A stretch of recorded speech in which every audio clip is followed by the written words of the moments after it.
Hello, I know you've come to my video to find a place to relax before bed. Here, I will share with you some true horror stories, and importantly, to avoid boredom, I won't use stories written by AI. All the stories on my channel, Rainy Diaries, will have different themes and tones. Now, let's move on to the first story. Story, Locked In. Hillcrest Lane is a quiet place, the kind of suburban street where every house looks the same. Big lawns, two-car garages, lights off by 10 p.m. You'd think a place like this would have advanced security cameras or alarms, but that's the thing about people in neighborhoods like this. They don't expect trouble. They assume danger stays far away in these parts of town. Lucky for guys like me, they're wrong. I was standing in the shadows, just outside the side gate of a house that I'd been watching for a couple of weeks. It belonged to a guy in his early 40s, lived alone, and worked a boring 9-to-5 job. Every night, he came home, parked his car in the driveway, and disappeared inside until morning. No guests, no family, just him. I waited, just to be sure, glancing at my phone. 11:42 p.m. The lights had been off for over an hour. Perfect. The gate creaked softly as I pushed it open, slipping into the backyard. I'd chosen this house for a reason. No dog, had an alarm system that I could easily defuse, and a sliding glass door with a lock I could easily pick. I put on my gloves and started working on the door, and within 2 minutes I was in. Inside, the house was dark and still. My eyes adjusted quickly as I took in the layout.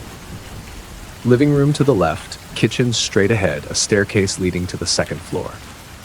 My heart raced, but it was the familiar thrill of the job. The rush of knowing I was in someone else's space with their belongings at my fingertips. I made my way through the living room, careful to step lightly. No need to rush. I'd start upstairs, go through the bedroom, grab anything valuable, then be on my way out. Easy peasy. But as I reached the bottom of the stairs, something caught my attention. A door, half open, at the end of the hall. The smell hit me first. It was not rotten or bad, but smelled more like a strong disinfectant, like bleach or formaldehyde. I couldn't tell for sure, and it made me want to know more. I flicked on my flashlight and shone it down the narrow staircase. I realized it was a basement, but something was off. Way off. I descended the stairs slowly, the beam of my flashlight bouncing off the walls.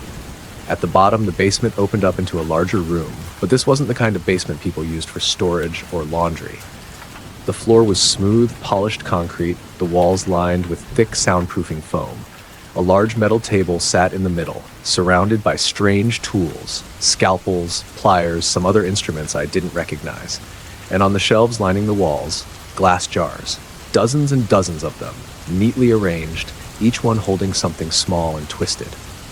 I stepped closer, holding my breath, as my flashlight revealed their contents. Locks of hair tied into little knots floating in some kind of liquid. And not just hair, other things too. Fingernails, teeth, eyeballs. I stumbled back, my heart slamming in my chest. My hand knocked into something on the table, sending it clattering to the floor. It was a book. I bent down to pick it up, my hands trembling as I flipped it open. It was an album. The first photo was of a woman, mid-20s, smiling into the camera. The next page showed her again, but this time her smile was gone. Her eyes were wide, filled with terror, and her hands were bound behind her back. The third photo, she was dead. The life drained from her face, her skin pale, her mouth frozen in a final, silent scream. And the same thing repeated over and over with each time, the victim being a different person. I slammed the album shut, bile rising in my throat. At that moment, I realized of all the houses I had at my disposal, I picked one that belonged to a serial killer. And then, I heard something that made the hair at the back of my neck stand on end. A soft whimper. Faint, but unmistakable. I turned, sweeping the room with my flashlight, and froze. In the far corner, strapped to a metal chair, was a woman. Her wrists and ankles were bound, and duct tape gagged her mouth. Her eyes, wide and terrified, locked onto mine. She was alive. I rushed to her, ripping the tape from her mouth. She gasped, trembling, tears streaking down her cheeks. "Please, help me," she rasped, her voice barely a whisper. "He's coming back." Ice filled my veins. I fumbled with the ropes binding her, my hands shaking so badly that they kept slipping. Her eyes darted toward the stairs, terror creeping into me, spreading like wildfire. We had seconds, maybe. Then we heard it. Not footsteps, but the quiet hum of a nearby TV screen flickering on. It showed grainy footage from cameras inside the house, each room, each window. One by one, we watched as the windows sealed themselves, thick metal slabs sliding into place with a heavy finality. Doors slammed shut and locked as if triggered by some automated system. Slam, slam, slam. Everything was locking down as if a failsafe had been activated. We were trapped. Panic clawed at my throat. I spun around, my flashlight flickering just as the sound of footsteps echoed from the stairs. No, no, no, I whispered, backing away. Then he appeared, the man who clicked those dreadful photos, the homeowner. He stood at the foot of the stairs, calm as death, with a look of twisted amusement. His eyes flicked between me and the woman, as if deciding who to kill first. In his hand, he held a long, gleaming knife. "You're not supposed to be here," he said, his voice low and almost disappointed. Every instinct screamed at me to run, but there was nowhere to go, nowhere to hide. If I had any chance of escape, I'd have to get past him first, and even then, the whole place was sealed shut. He started down the stairs, slow, savoring every moment. I grabbed the nearest thing I could find, a metal rod, and held it in front of me, desperate. My heart pounded so loudly it drowned out everything else. "Stay back!" I shouted, but my voice wavered, unconvincing. He smiled, a slow, deliberate grin that sent chills down my spine. "You don't understand," he said, voice calm, almost playful. "This is my home. You're the intruder." Before I could react, he lunged at me. I swung the rod with everything I had, but he was too fast. His knife slashed across my arm, sending a searing jolt of pain through me.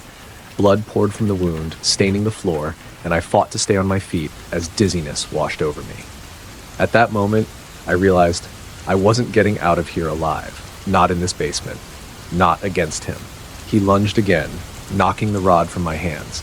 It clattered uselessly to the floor as I fell back, crashing hard. The air rushed out of my lungs as he pinned me down with his foot, pressing against my chest. The knife glinted in the dim light, raised slowly, aimed at my throat. This was it. Time slowed as I braced for the end, watching the blade descend. But then, she appeared out of nowhere, the woman I'd freed, bloodied and trembling, but alive. She swung the rod I'd dropped with all her strength, a raw, primal scream ripping from her throat as the heavy metal connected with the back of the killer's skull. The crack echoed through the basement. His body crumpled on top of me, unconscious, his knife clattering to the floor. I shoved him off, gasping for air, my chest heaving. Together, we bound him to the metal chair, making sure he couldn't move. His head lolled to the side, blood dripping from the gash in his skull. He was out cold, but we didn't take any chances. The house was still locked down, but the woman, her name was Sarah, knew how to disable the security system. She'd been watching him, learning. Within minutes, the doors clicked open. We didn't waste a second. We ran through the basement, up into the house, and out into the night. Cold air finally hit my face like a slap, and for the first time since stepping into that nightmare, I felt like I could breathe again. My arm throbbed, but I didn't care. We reached the street, and Sarah, with trembling hands, started calling the cops with the phone she had retrieved from the killer's pocket while tying him up. I simply collapsed onto the curb, staring up at the night sky, rain falling in soft droplets. I was alive. I had come so close, too close. But I made it. As the distant wail of sirens grew louder, I closed my eyes, whispering a silent thank you to God, and quietly slipped out of there before the cops arrived. I'd been reckless, greedy. I'd walked into the wrong place, thinking it would be easy. But I survived. After that night, I never developed the urge to rob again. Story, my husband. I have been worried about him for a little while now, but I didn't think it was such a big deal as it's turned out to be. Really, I still don't know that I would have reached out if it wasn't for our kid. I guess it all started a few months back. My husband, I'll call him James, and I had had a bit of an argument. This wasn't super abnormal, but I do admit that I think I took it a little bit too far this time. We've been working on it, but this was one of those times where your emotions just take over before your brain can, you know? But we were fighting again, and I said what I said, and he left. This actually was weird. He's never just up and left before. And I felt this pain in my chest right after the car left the driveway. After a few hours, I tried to call him. At the time, I let it go, figuring he was just mad at me still. Hell, I'm still mad at myself for it. Maybe then things would be different. A few days passed, and I tried calling him again and again and again. Every single time, my phone would ring for a few minutes and then go to voicemail. On day 4 or 5, I don't quite remember, it started to go straight to voicemail. I still almost wondered if he was actually going to leave me this time and was just ghosting me. But we're married, so it's not like that's really an option, right? So I finally gave in and called one of his friends. He actually did pick up, so James probably hadn't gone to him, I figured. We talked for a second, and I came clean about what happened. I told him how I was scared now.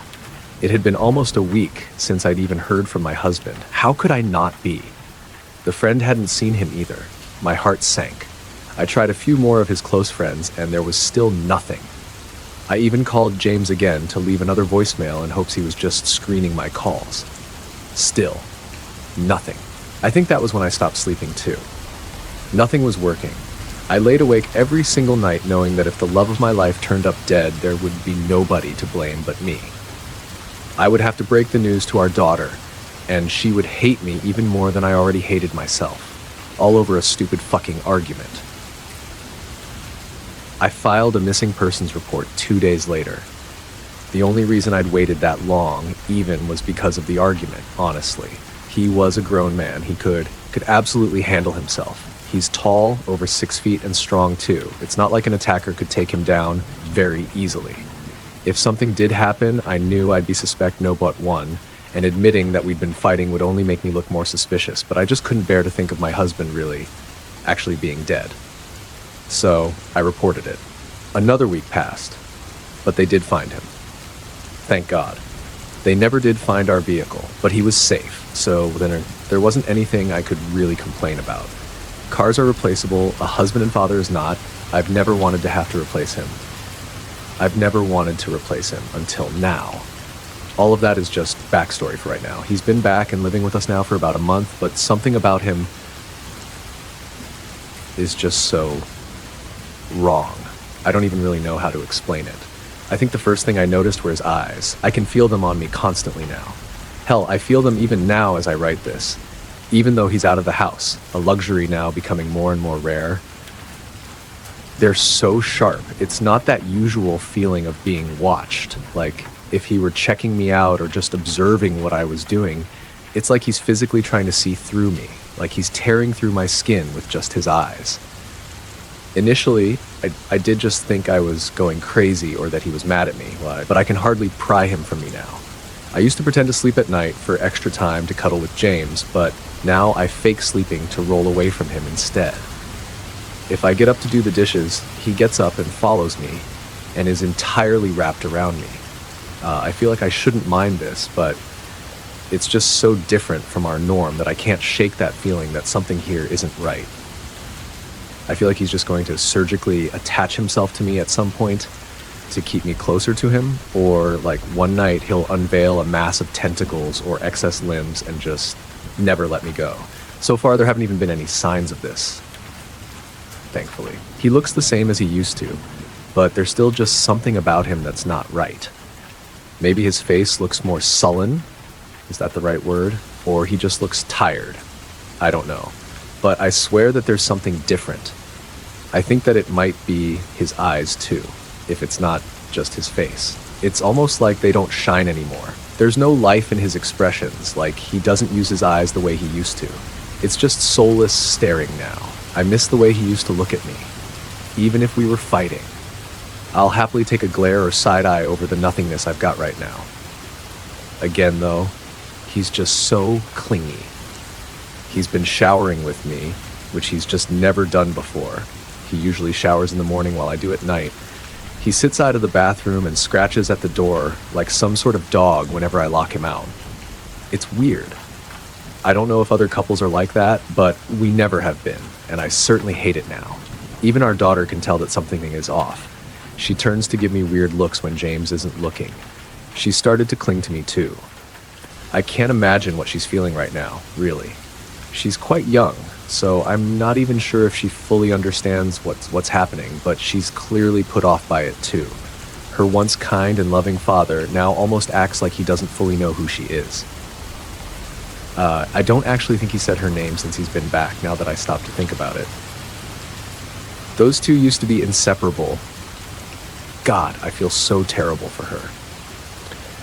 Then there's his midnight activities. I don't know if that's the right word, but I suppose it works.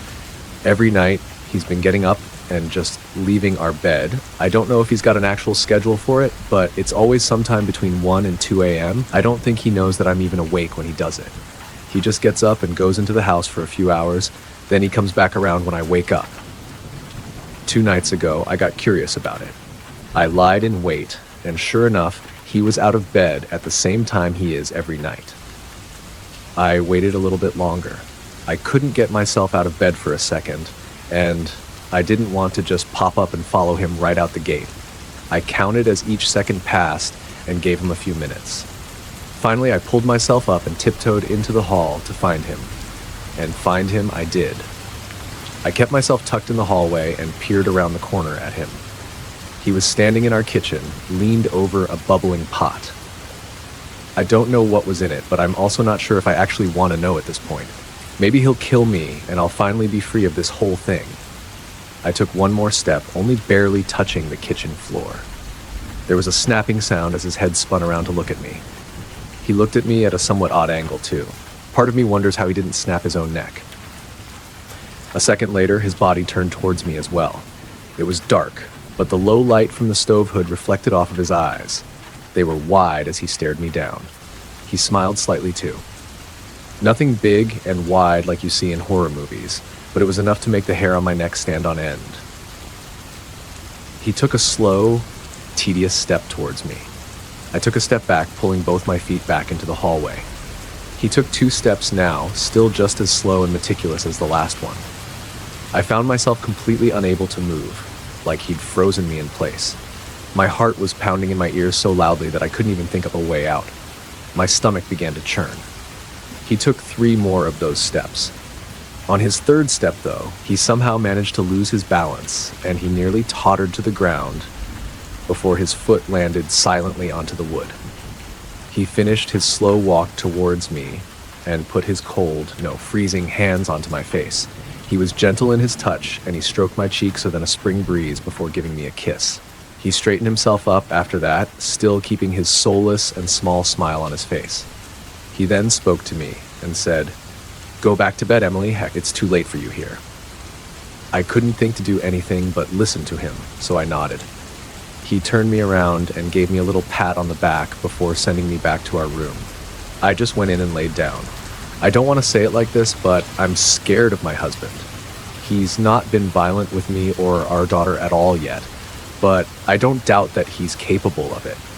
I don't know, actually. He doesn't start arguments or even play argue anymore like he used to.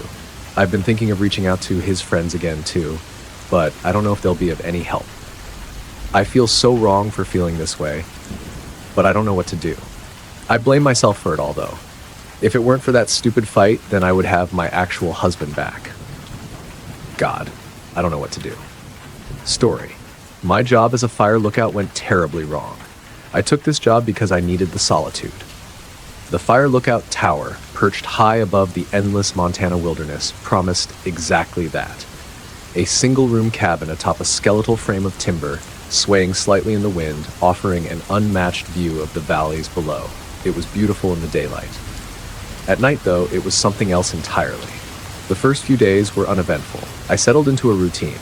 Morning coffee on the deck, scanning the horizon for smoke, logging my observations. I read books, listened to the radio, and let the quiet sink into my bones. It was peaceful in a way I hadn't felt in years. The isolation wasn't just welcomed, it was necessary. By the 3rd night, I had grown used to the sounds of the forest, the rustling of trees, the distant hoot of an owl, the wind rattling the old frame of the tower. So when I first heard the tapping, I barely noticed it. Just the wind, I told myself. Maybe a bird pecking at the glass. Then came the whispers. They were faint at first, more like the suggestion of words than actual speech. I told myself it was my imagination, the wind filtering through the trees in just the right way. But as the night wore on, they grew more distinct, though I still couldn't make out what they were saying. On the 5th night, I finally saw it. I was writing in my logbook when I noticed a shape outside the window. At first, it looked like a branch swaying, but then I saw the eyes, two pinpricks of reflected moonlight staring right at me. My stomach dropped. It was a face, and it was upside down. I froze. The lookout tower was nearly 60 feet off the ground. There was nothing to hang from. No way for anything to be up there. But there it was, peering in at me, mouth slightly open, its breath fogging the glass. I didn't move, didn't breathe. I wanted to believe it was a trick of the light, but the thing blinked. I scrambled back, knocking over my chair. The figure lingered, head tilting in an unnatural, jerky motion. Then, without a sound, it dropped out of sight. The next morning, I found footprints in the dirt below the tower. They weren't human. They weren't even animal. They were elongated, twisted, like a person had been walking on all fours, but their limbs bent the wrong way. I called it in, but what was I supposed to say? That I saw something impossible? The dispatcher humored me, told me to log it, and suggested I might be tired. That night, I locked the door. I kept the lantern burning, even though it made shadows dance in the corners. Hours passed, and nothing happened. Just the wind, the creak of the old wood, my own heartbeat in my ears. I almost convinced myself I had imagined the whole thing. Then, just past midnight, the whispers started again. Closer this time. I clenched my teeth, refusing to acknowledge them. But then came the tapping. Not on the window this time, on the trapdoor beneath my feet. The only way up the tower was the staircase. The trapdoor was the last barrier between me and whatever was outside. The tapping turned to scratching, a slow, deliberate scraping of nails against wood. Then the voice came. Not a whisper anymore, a ragged, breathy mimicry of my own voice. Let me in. I squeezed my eyes shut, pressing my back against the far wall. The scratching stopped. Silence pressed against me like a physical weight. Then, a single soft tap against the window behind me. I didn't turn around. I don't know how long I stood there, frozen. When I finally did turn, morning light was creeping over the horizon. The window was empty. The forest was still. But I wasn't alone, because outside on the ground far below, I saw them. Dozens of figures standing among the trees, staring up at me, and every single one of them was upside down. Then they moved, not like people walking, like puppets yanked by invisible strings.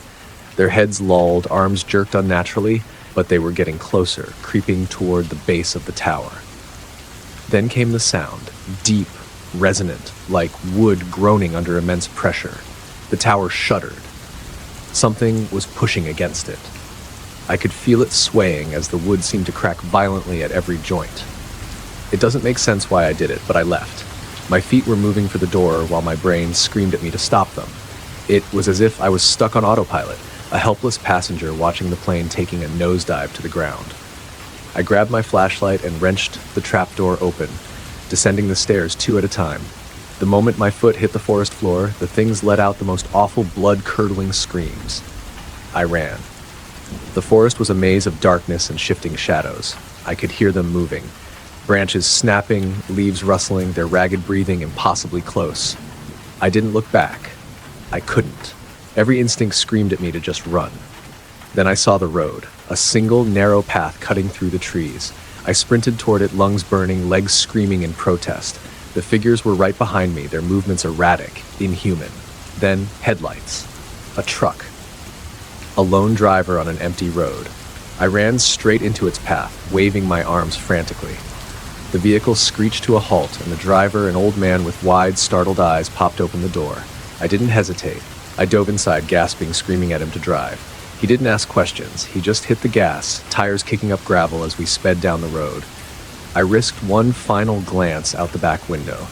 The figures had stopped at the edge of the road, standing motionless, watching us go. I made it home. I locked my doors. I haven't gone back to the forest. It's been weeks. But I know it isn't over. Because as I sit here typing this at home, I hear a soft, familiar tap on the window behind me. Story, Resurrecting Love.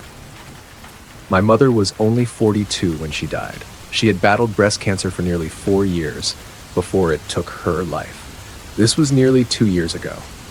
It has been a devastating blow to my father and I. We were all very close to one another.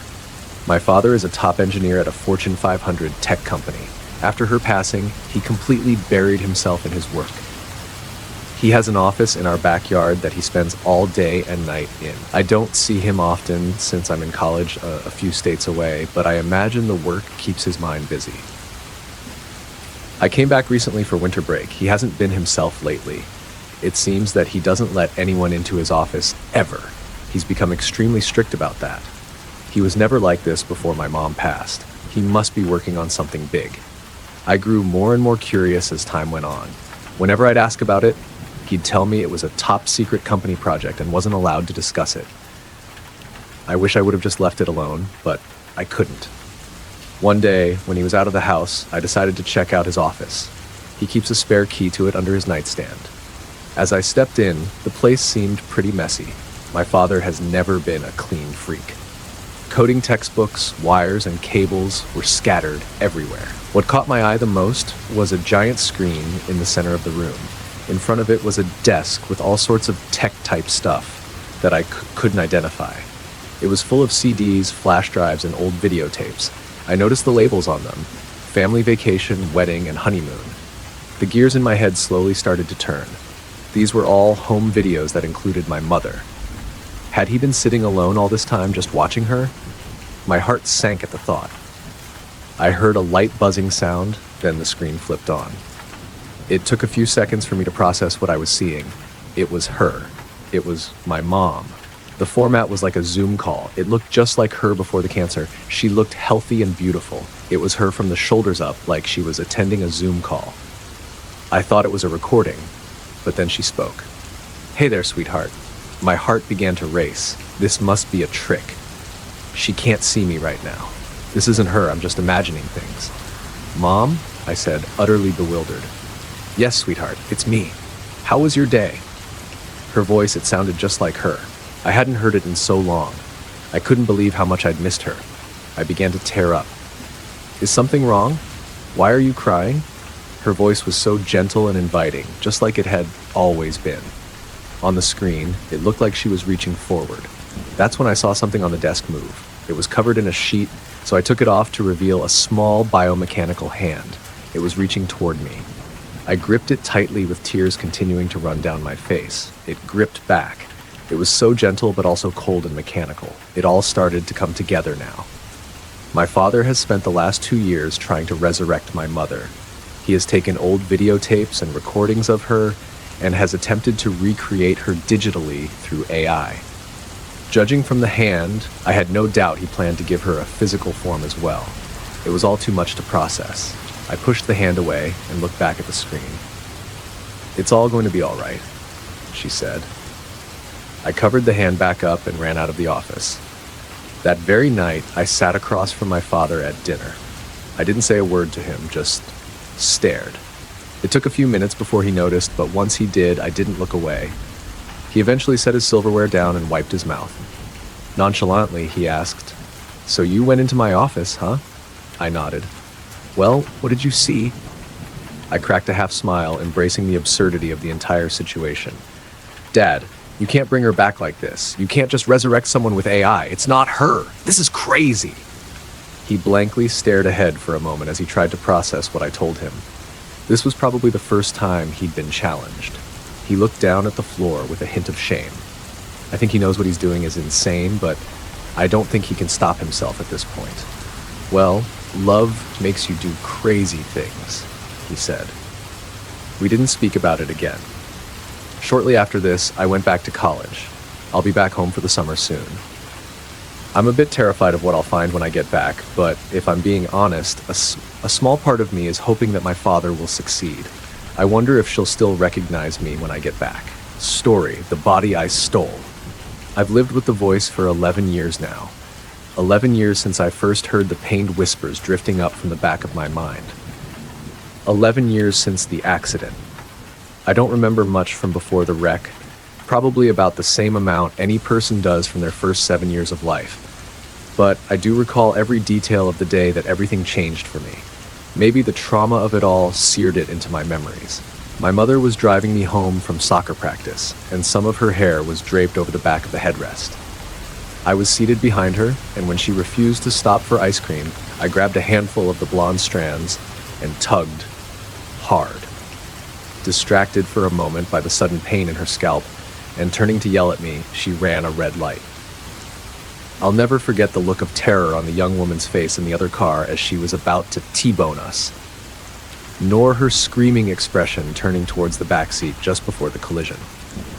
My father was on the board of the highest-rated hospital in the city, and he ensured that we received the best surgeons and the best treatment. The passengers in the other vehicle, a young mother and her son, were not so lucky. Still, it was a miracle that I survived. The impact was right behind our car's driver's door, right where I was sitting. I should have been crushed. But I did not emerge completely unscathed from the incident. My face was shredded by broken glass and twisted metal, my larynx battered to permanently alter my voice, my eyes damaged such that I was declared legally blind, though losing the majority of my sight was probably for the best, as I was unrecognizable.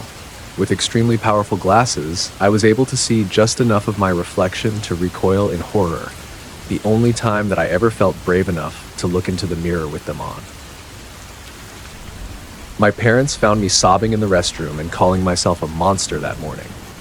A few days later, they told me that we were moving away, that they were wanting to avoid me having to return to school and the onslaught of difficult questions or cruel ridicule from the children that knew me before.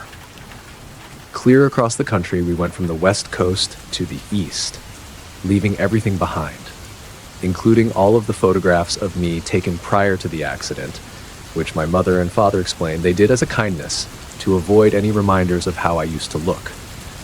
We were starting a new life, and they seemed intent on addressing the accident and my disfigurement from it as little as possible. In fact, it seemed at times that they wanted to pretend that it never happened. My mother sustained some superficial damage as well, but she became expertly adept at hiding her scars with makeup. And both of my parents refused to elaborate to anyone that inquired about my injuries other than to say we were in a car wreck, that I was a perfectly normal little boy whose physical wounds shouldn't define him, and that they would discuss it no further. Often, I appreciated their attitude as they worked fiercely to ensure that my childhood was no different than any other. But there were days that I wished they would at least be willing to talk to me about it, like the night that I first heard the voice. 6 months after the accident, we were settled into our new home, and I wasn't quite yet adjusted to my surroundings. So it was not a surprise when I awoke in the pitch black of my room at some point in the middle of the night. Without my glasses, I wasn't able to see the numbers on the clock to tell me exactly what time it was, but the chirp of crickets outside my window and the absolute absence of light told me that it was well beyond my bedtime. And it wouldn't have much mattered if I could see the clock anyway, as I was unable to turn my head to face it.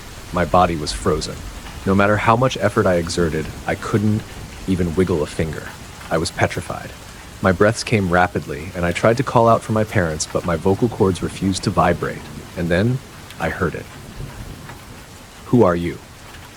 A childlike whisper grated through my head, a voice simultaneously familiar and completely foreign, originating from somewhere in the depths of my brain. "What?" I replied in thought, still unable to speak aloud. "You shouldn't be here." It sounded just as frightened as I was, trembling, near to tears. Then, without warning, my left arm moved. Absent my command or me willing it to do so, I felt it raise up off the bed and ball its hand into a fist. Open and closed, open and closed. The fingers curled in and out as if trying to grasp something in the air. "You shouldn't be here." The voice screamed at me, and in instinctual self-preservation, I yelled back at it in my mind. "Stop! Leave me alone," willing it to go away with every ounce of strength in my tiny body. And my arm fell back to my side. Then, suddenly, as quickly as it had come on, my paralysis lifted. Sweating profusely, I threw my covers off and ran for my parents' bedroom as quickly as I could. One small benefit to my new condition was that I could navigate much more easily in the dark than others. Most days, I didn't even bother with my glasses as they gave me a headache, and I got very used to finding my way without the benefit of sight. The route from my room to my mother and father's was already memorized, and I was shaking them awake less than a minute after regaining my mobility. It wasn't easy for me to explain to them what had happened, as they were having to translate the hysterical words I managed to gasp out through fierce hyperventilation. But eventually, they pieced together my story of the voice and how I briefly lost control of my body. I expected that they'd be scared too, that they might even take me to the hospital. Yet I was shocked when they barely reacted. It's not as if they were cold and uncaring. They did comfort me. My mother rubbed my back while my father described sleep paralysis, saying that that was very likely what I'd experienced. And they kept repeating that it was a perfectly normal thing. Even as a young child, I could tell there was something wrong with their logic. Dad noted that sleep paralysis could involve hallucinations, accounting for the voice, and a loss of motor function, accounting for me waking up frozen. However, it didn't elucidate how my arm had moved on its own, or the strange grasping motion it kept repeating. He had no answers for that, other than to tell me that I was okay, that I was safe, that the voice hadn't hurt me, and that the worst part of the experience was only the fear it induced. But he did warn me that it might happen again, and with his warning, he tendered some advice.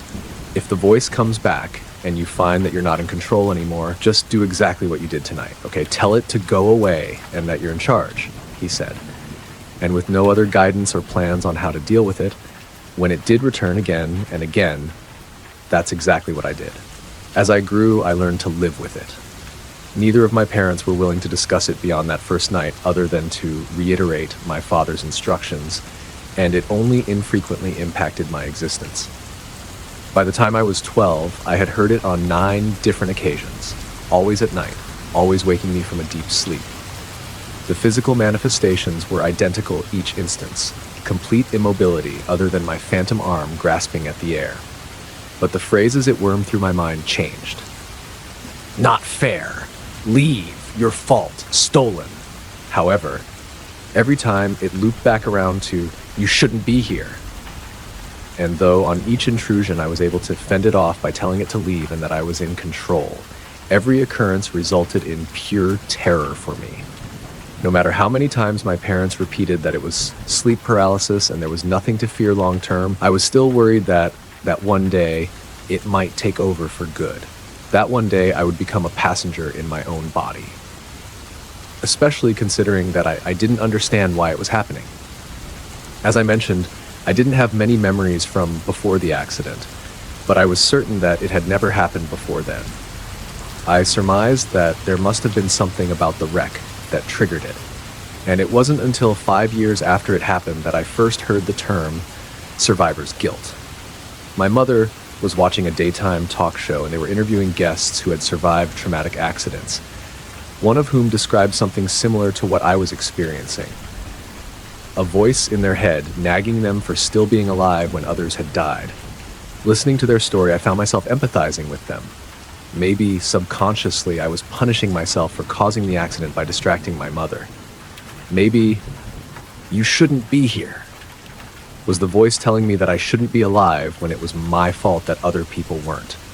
But it wasn't a perfect fit for everything the voice said. What did it mean when it told me to leave or said stolen? It was more difficult to view those words through the lens of survivor's guilt. Yet, it was the best theory I had, and the one that I carried until I was 15. Until I met my best friend, Carl, in freshman homeroom. The first real friend that I made after the wreck. He didn't care how disfigured my face was or that I couldn't see. A bit of an outcast himself, we quickly bonded, and I shared everything about myself with him, including the details of how I received my injuries, and of the whispers in my head.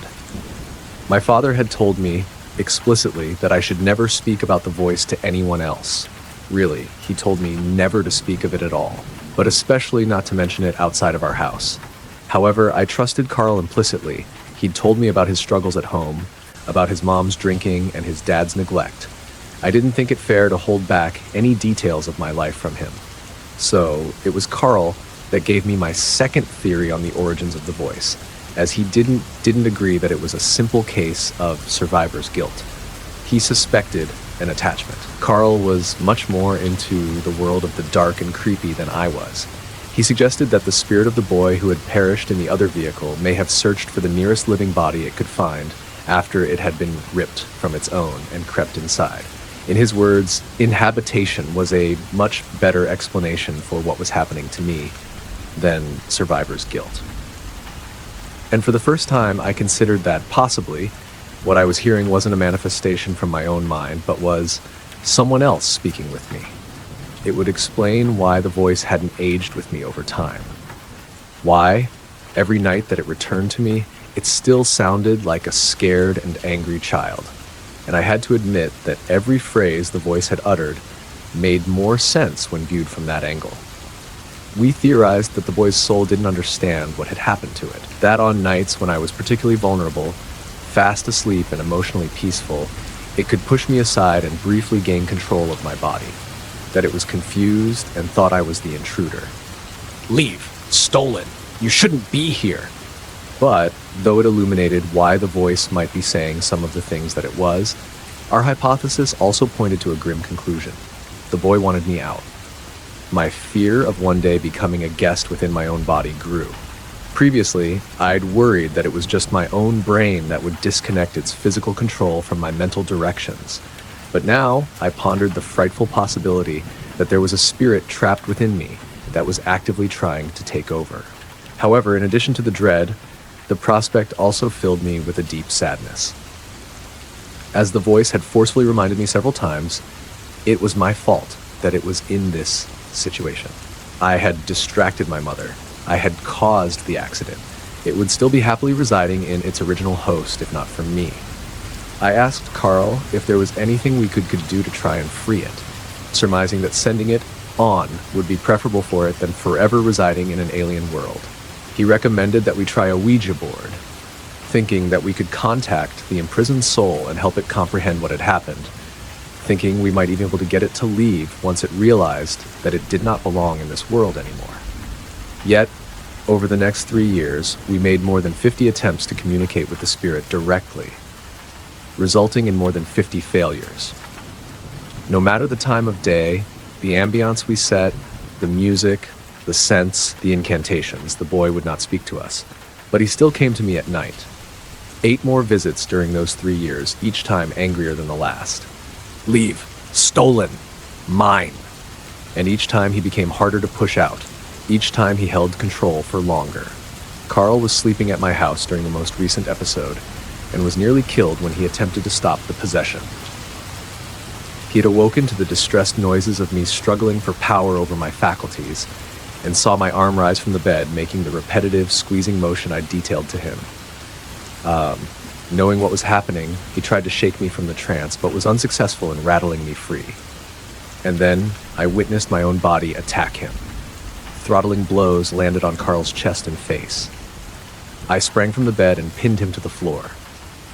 Hands that I couldn't stop wrapped themselves around his throat and began to crush down on his windpipe. "Leave! I'm in control! Leave! I'm in control!" I shouted inside my head, desperately trying to regain power over my fingers before the life drained from Carl's face. And mercifully, I felt my grasp begin to loosen, just as his eyes were rolling back in his head. Collapsing onto the floor next to Carl, I heard him coughing and gasping for air while the voice screamed a final defiant appeal before it receded to the depths of my consciousness. "Give it back!" Neither Carl nor I slept the remainder of that night. I apologized over and over for what I'd done to him, but he told me that it wasn't necessary. He knew that it wasn't really me that had attacked him. Yet he began to withdraw from our friendship. Up to that point, I think Carl had found my affliction to be a curiosity, something fun and mysterious to investigate. However, the attack had exposed the true reality of it to him, and he became just as afraid of it as I was. And any time that I asked him to hang out after that night, he made an excuse. The voice took the only real friend that I had in the world, and it made me furious. 11 years had passed since the accident. 11 years the voice had been punishing me for my mistake. I needed to be free of it. So I decided to share my story online on several paranormal forums, asking if anyone could help, looking for a medium or maybe even an exorcist that could pry the unwelcome spirit from me. And yesterday, someone responded. It had been over 10 years since I'd looked into a mirror with my glasses on. 10 years since I'd seen my face clearly. Or was it his face? I closed my eyes and forced the blurry image from that morning up out of the depths of my memories, and my pulse quickened when it came into focus. Beneath the heavy scarring, under the swelling and bruises, it wasn't the face of the boy with my parents reflected back at me. It was his, shaking. I took my laptop with me to the nearest bathroom and looked at myself directly for the first time in a decade. Then, maximizing the image of the mother and her boys on the screen, I imagined what the younger would have looked like aged 18, and he stared back at me in the mirror. That moment, a splitting headache ripped through my skull, and I dropped to the floor.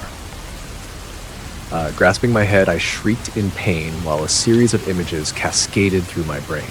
I was seeing the accident again, though not from my perspective. I was seeing it from his. My mother's car flew into the intersection, and it was too late for his mother to stop.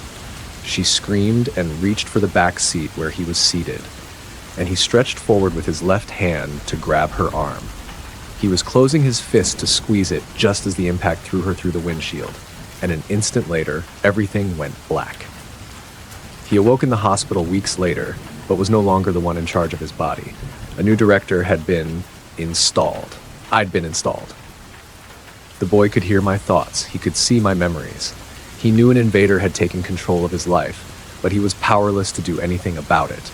And he watched as a man he didn't recognize shook hands with a surgeon, thanking him for saving his son's life, thanking him for being willing to perform such a radical procedure in order to do it.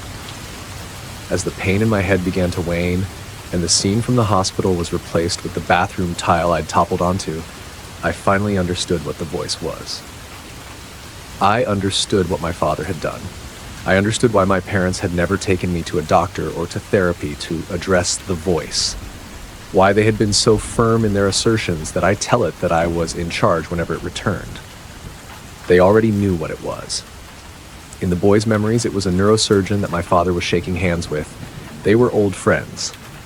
He was the one that saved my life, though he'd only saved part of me. The other boy hadn't perished that day, as they'd all lied to me. I had, all but my brain, which they transferred to the surviving boy's body. He wasn't the intruder. I was. Lying there on the cold bathroom floor, my mind reeled with the horrifying truth that it was now burdened with. I'd made the boy a prisoner in his own body. Sobbing, I pulled myself to my feet and looked again at the anonymous message that had shattered my reality. And I found a few more, short sentences beneath the photos. You killed my mother. You stole my brother's body. I will find you. I don't know what to do. I can't eat. I can't sleep. I crushed my glasses last night, never wanting to catch even a glimpse of my face again. I thought about trying to share control with my roommate, but beyond having no idea how to go about that, I'm terrified of what he'll do if I give him the reins. Because now that I know for sure he's in there, now that I know the voice isn't survivor's guilt or a wayward spirit, I can feel him. He's stewing there in the back of our head, scared, furious, mutinous. He knows his brother is looking for him, and he's fighting to take over. Story, the cave. I had heard the rumors. A cave deep in the mountains where people had died, and whispers about something unnatural. It was the kind of story you'd laugh off at a bar, but I wasn't laughing. I was in between jobs with plenty of time to kill, and these sorts of stories always drew me in like a moth to a flame. After a few drinks and persistent pestering, the drunk at the bar gave me an approximate location. The next morning, armed with curiosity and an unhealthy dose of arrogance, I drove up to the remote spot he described. The closer I got, the more my confidence wavered. Abandoned cars lined the roadside, rusted, gutted skeletons of vehicles left to rot. Their eerie stillness gnawed at me. Whose cars were these? Were they the victims? I should have turned back then. Eventually, I found it. A jagged tear in the mountainside, a black maw that seemed to exhale cold dread. As if to confirm my fears, scrawled next to the entrance were the chilling words, "Abandon hope, all ye who enter here." My stomach churned. Every fiber of my being screamed at me to leave, to get back in my car and drive as far away as possible. But something about the cave pulled at me, an unseen force that whispered promises of dark secrets. Against all sense, I entered. The entrance was tight, tight enough that anyone without caving experience would have turned back immediately. But at 5'8" and 117 pounds, I'd always been well suited for this kind of thing. I squeezed and twisted through the narrow passageways for hours, my flashlight casting eerie shadows on the damp, jagged walls. 3 hours in, I found a small cavern, just large enough to stretch and breathe. I took a break and inspected my surroundings. That's when I saw the etchings, names scratched into the walls, alongside crude, disturbing drawings. One drawing in particular froze me, a crude map of the cave system. It depicted a figure crawling through a tunnel. Behind him, emerging from flames, were other figures. They were twisted, monstrous. My heart thudded painfully in my chest. I should have turned back. But the same pull that lured me here kept me moving forward, despite the sweat pooling at my temples and the dread clawing at my gut. The next tunnel was even tighter, barely larger than a sheet of paper. I wriggled through it inch by inch, the rough stones scraping against my arms and legs. About 45 minutes in, I froze. A pair of soles stared back at me, shoes attached to a long dead body wedged in the narrow tunnel. Panic surged through me. I had to get out. Fast. I began to shimmy backward, but then I heard it. Something was crawling toward me. The sound was faint at first, the soft scrape of nails or claws against stone. My breath hitched. "Hey!" I called out, trying to steady my voice. "Stop! There's a body blocking the way. I can't get through." The scraping sound quickened, frantic, desperate. I had no choice. I pushed forward. The dead man's remains were brittle, his bones splintering as I clawed my way over him, the sharp edges cutting into my skin. Behind me, the crawling grew louder, closer. Then came the sound of cracking bones. Whatever was following me was eating its way through the corpse. Adrenaline surged, and I scrambled forward, emerging into a massive cavern just as the tunnel behind me belched out a final, chilling crunch. I wasted no time. I piled rocks, equipment, anything I could find against the crevice to block whatever was behind me. My heart pounded, my chest heaving, but as I turned to inspect the cavern, a new horror awaited me. It was impossibly large, like the interior of a football stadium. The air was stiflingly hot, and the walls seemed to shimmer with heat. And then I heard them. Voices. Familiar voices. They whispered my name, taunting me, reminding me of things I'd buried long ago. My father's voice stood out among them, a cruel sneer echoing in my ears. The things he'd done, the way he'd broken me as a child, it all came rushing back, raw and fresh. I tried to block it out, but then I saw it, the source of the heat, of the whispers. A pit of fire burned in the center of the cavern, its flames licking at the darkness above. From its depths, figures crawled, clawing their way upward. Their faces were twisted in agony, but some were disturbingly familiar, people I'd known, people I'd wronged. And then I saw him.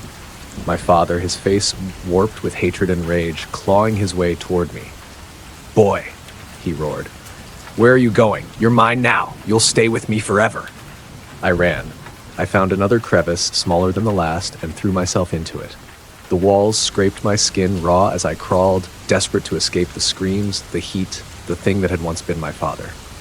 The tunnel began to shake violently, rocks splintering and falling as if the mountain itself wanted to trap me. Behind me, the voice grew louder, angrier. "You can't escape me, boy." I clawed my way forward, ignoring the searing pain in my arms and legs, until finally, I saw light. I pulled myself out of the tunnel, gasping, sobbing, and fell into the grass. My car was right there, parked 20 feet from the cave entrance. I didn't look back. I drove straight into town and never told anyone what I'd seen. I gave up caving after that. Whatever I found in that cave, it wasn't meant to be found. And I'll be damned if I ever go looking for something like it again. Story. The first picture came at 3:12 a.m. I was in a deep sleep when my phone's sudden vibration cut through the silence, dragging me into the waking world. My hand fumbled along the nightstand, fingers brushing against the smooth screen before I finally gripped it. I squinted against the glow, hoping it was just a spam notification. It wasn't. A message from an unknown number. Curiosity overpowered my grogginess. I tapped the notification, and the image filled my screen. A man, strapped to a chair, his face was a swollen mess of bruises and blood. His eyes, wide, unblinking, were drowning in fear. I didn't recognize him. Then, another message.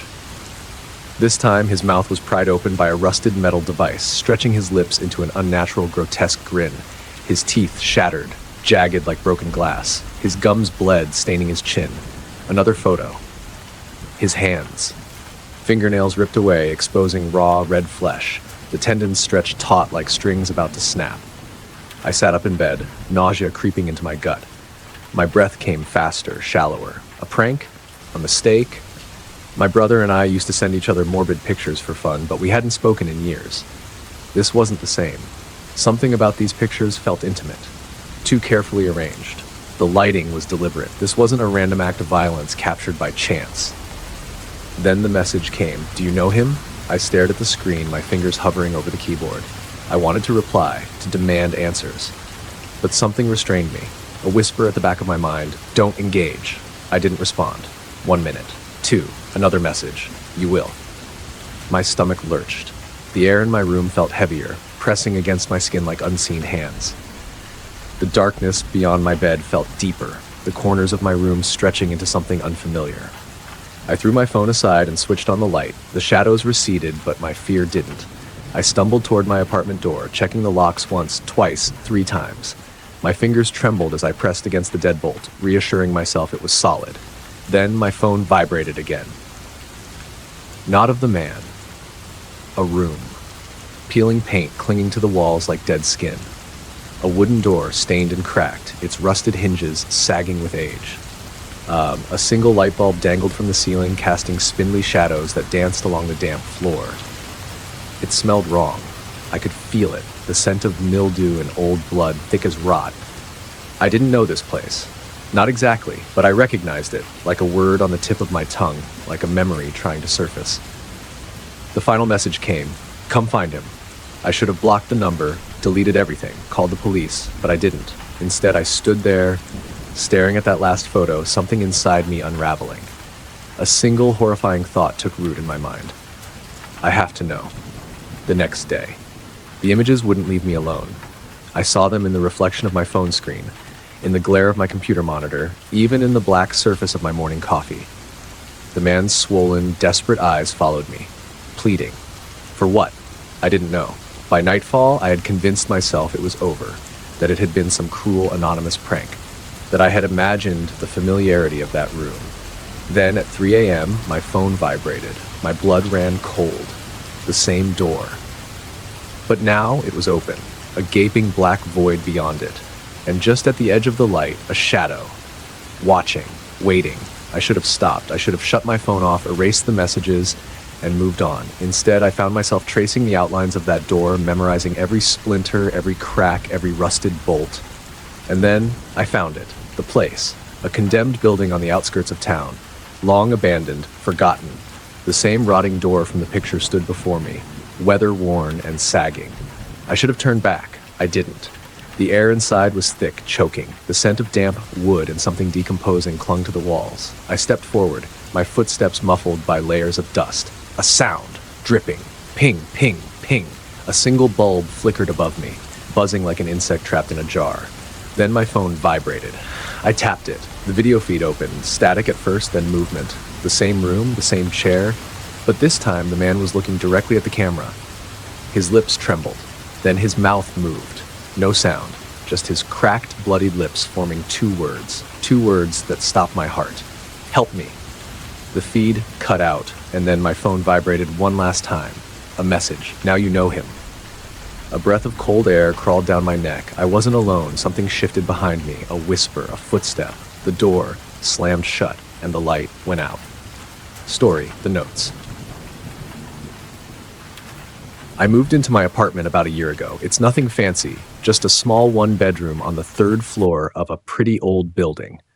The kind of place where you can hear everything. Footsteps in the hall, pipes groaning in the walls, muffled voices through the vents. The guy who lived next door to me was an older man named Mr. Solomon. He kept to himself, always wearing the same gray cardigan, always shuffling down the hall with his head down. I tried saying hi a few times, but he never really responded, just nodded and kept walking. Then the notes started appearing.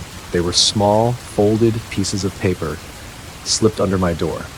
No envelope, no explanation. Just short, scribbled messages in shaky handwriting. The first one said, "Do not let it know you see it." I remember laughing, thinking it was some weird old man paranoia. Maybe dementia. I tossed it in the trash and didn't think about it again, until I got another one. "It watches you when you sleep." Okay, creepy. But still, I figured it was just harmless nonsense. Maybe Mr. Solomon had been watching too many horror movies. I ignored that one too. Then came the third note. "Check your closet. Do it now." That one got to me. I actually did get up and check, half expecting to find something horrible, but there was nothing. Just my clothes, my shoes, and a pile of laundry I kept putting off. I almost went next door to tell Mr. Solomon to stop, but I didn't want to be rude. He was old, probably lonely, so I let it go. Then, 3 nights ago, I woke up to the sound of scratching. It was soft, rhythmic, coming from inside my closet. At first, I thought maybe it was a mouse, but the longer I lay there, the more it sounded deliberate, slow, like something inside was waiting for me to notice. I didn't move. I didn't breathe. I just stared at the closet door, heart hammering. After what felt like hours, the scratching finally stopped. The next morning, I found another note under my door. "It knows you heard it." That was when I decided to talk to Mr. Solomon. I knocked on his door, but there was no answer. I tried again. Nothing. Later that evening, I asked the landlord if he was okay. The landlord just gave me a strange look and said, "Mr. Solomon, he moved out 2 weeks ago." I felt my stomach drop. That was impossible. I had just gotten a note from him the night before. I went back to my apartment, my mind racing. If Mr. Solomon was gone, then who had been slipping me those notes? That night, I barely slept. I kept hearing things, soft shuffling sounds, the occasional creak of my closet door. I tried to tell myself it was my imagination. Then, last night, I woke up to the worst sound yet. Breathing. Right next to my bed. It was slow, shallow. Not mine, not human. I didn't move. I didn't even blink. I just lay there, staring at the ceiling, listening to that ragged breathing. Then, from the darkness, a whisper. "You should have listened." I don't remember what happened after that. Maybe I passed out. Maybe I ran. All I know is, when I woke up this morning, my closet door was wide open, and there was one last note on my nightstand. "It likes you now." I'm writing this from my car. I don't think I'm going back inside.